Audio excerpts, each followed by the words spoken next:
To serve and protect.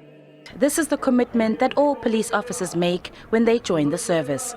However, over the past few years, some officers feel they can no longer stand by this pledge and have opted to leave the force for various reasons. This former member of the National Intervention Unit had served in the police force for over 20 years, 19 of which were attached to the NIU.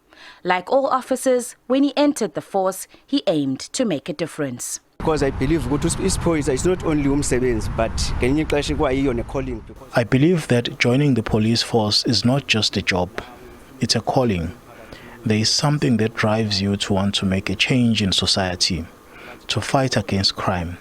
But when you see that despite the efforts by police, there is no appreciation, and I mean especially from management, you question whether it's worth it. According to SAPS, the NIU is amongst the elite teams. Its members attend to high-risk operations that include cash and transit heists, armed robberies, and policing of high-risk public violence.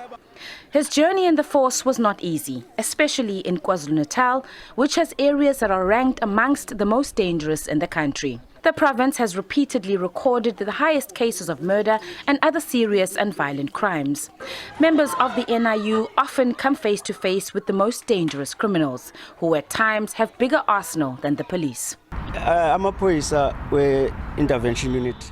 Members of the NIU face the most dangerous and difficult situations in the fight against crime.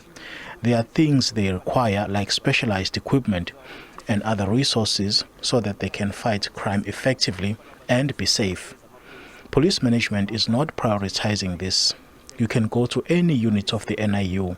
You will find that equipment is outdated, yet they are up against criminals who have extremely advanced weaponry. Turning his back on the force was not an easy decision.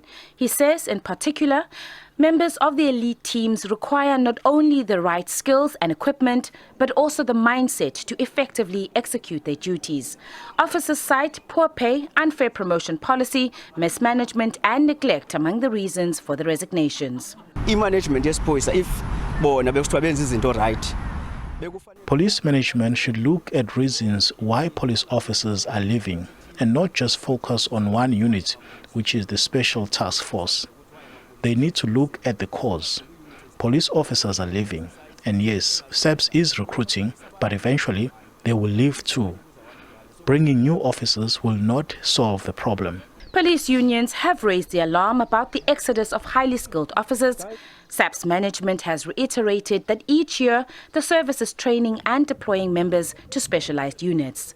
Despite the challenges that forced him to quit, the former officer says South Africa undoubtedly has hardworking and highly committed officers who risk their lives daily to serve the public. His only wish is for the police top brass to pay a little more attention to those who still remain on the front lines. Ayanda, Mhlongo, SABC News.